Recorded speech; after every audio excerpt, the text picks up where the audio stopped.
Goyder's line. Ambra was woken a few hours later by a huge commotion from MAGE's laboratory. Still half asleep, she stumbled out of her bunk and hurried down the corridor to the main lab. She found her father and Mortlock in an uproar, arms waving and bellowing, but she couldn't comprehend what they were saying or what had happened. Were they fighting? John Goyder was nowhere to be seen. Ambra glanced at the wall of MAGE controls. There was one glaring omission. The socket in which the Saturnian diamond had been placed was empty. The gem was gone. "Half an hour! Half a bloody hour's kip since the diamond arrived and this happened," ranted Lightstone, as he and Mortlock began frantically examining CCTV footage from within and at the exit points of MAGE. "There!" shouted Mortlock. Lightstone skipped back through the footage. Barely half an hour ago, the security cameras showed John Goyder sneaking out of MAGE, back through the vault and its series of doors and out into the white world. In his hand, he held a black velvet pouch with an object the size of an orange in it. He left a trail of deep prints in the snow and then stopped, waiting. Within a few minutes, the footage showed a snowmobile emerging from the darkness. The driver's identity could not be determined, his face hidden by a blue and black balaclava. Goyder jumped onto the back of the snowmobile, which then sped off towards the coast of the island. Mortlock slammed his fist onto the desk, causing Ambra to jump. "Goyder!" he shouted. "This time you've really crossed the line." "We thought we had screened him so thoroughly," lamented Robert Lightstone. Mortlock jammed both his hands into his hair, eyes wild. "Now what are we going to do? MAGE is useless without the superconductor." "Who could possibly have been riding that snowmobile?" said Lightstone. "Does it matter?" roared Mortlock. "The diamond is gone." "Yes, it matters. Whoever has provided the means of a getaway has an interest in what has been stolen," said Lightstone. "I know who it was," said Ambra quietly. Both men stared at her. "What do you mean?" asked her father. "I wondered if he could make it in here, through the maze. But he didn't need to. He only needed someone to bring the diamond to him," mused Ambra. "What? How? Who?" cried Mortlock. "I told you, remember? In Venice. I met that intelligence agent called Amico, who had been pursuing someone trying to get his hands on that diamond, the same one who stole Mum's work. His name is Necro, and he's the heir to the throne of an undersea tribe called the Nautilus," said Ambra. Her father and Mortlock exchanged glances. There was a moment's silence. "Ambra, you've had a frightening experience," began her father. "No, Dad, you know this is true." She knew her father was aware of her mother's research connection to the Ondans, but had her mother not told her father about the existence of the Nautilus? "How could whoever stole it possibly have gotten any communication for Goyder into this facility?" Mortlock pointed out. "Well, how did the diamond get in?" asked Ambra.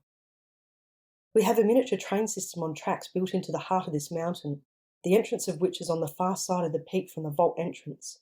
Supplies are delivered once a fortnight," said Lightstone. "Supplies and occasional messages," said Mortlock. "Who collects the supplies?" asked Ambra. "Goyder," groaned Lightstone.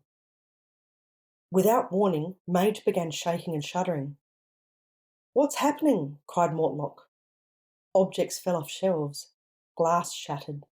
Steel equipment bent and twisted. Loud bangs and crashes. Electrical circuits popped and hissed.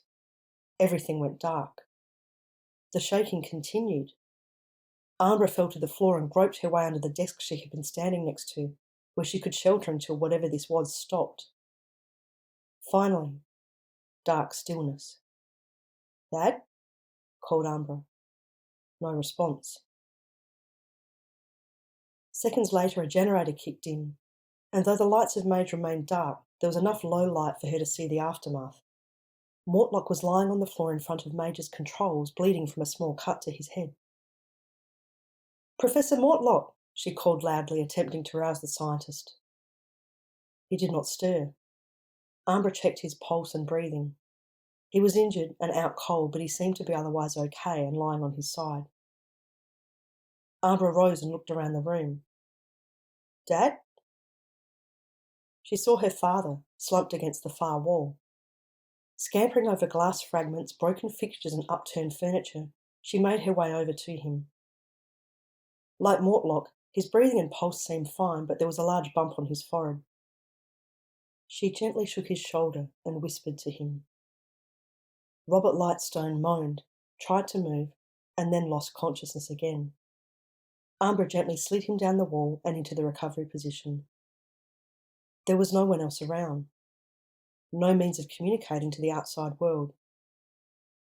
Aided by Goyder, the Saturnian diamond had been stolen by someone unknown. But Ambra was sure she knew who it was, and he was the most dangerous person who could have it in his possession. She had to get help. She vaulted over a fallen bookshelf, ran towards a short tunnel in the room beyond where she had first entered. At the tunnel, she stopped. How could she get out? Would she have to go backward through the maze and its illusions? There was no door to the antechamber beyond where she had spoken to the Brains Trust. Tentatively, she stepped into the small room to see another tunnel leading away from MAGE. She made for the tunnel and picked up her pace. The tunnel inclined slightly upwards, golden pinpoints of light illuminating her path as she moved along. Wait, this is the tunnel Justine led me down on the way in. But where are the mazes? She looked back. There was only the antechamber, the dim light from MAGE beyond it making it seem like it was grinning at her in the dark. Ambra shook her head. The maze challenges truly had all been in her mind. Fortunately, the security doors protecting the seed vault had been designed to keep people out, not in, so she was readily able to manually open each door and make her way back to the external door. As she made her way through the door that led out of the vault, it occurred to her that once each door closed behind her, there was no way for her to open it, and Justine was not due back for hours. She had no choice but to go out into the snow. The heavy external steel door had swung closed behind her with a deep boom. Ambra swore under her breath. If only she had thought to take something from MAGE from the seed vault, anything, to prop the doors open with. Now there was no way back in.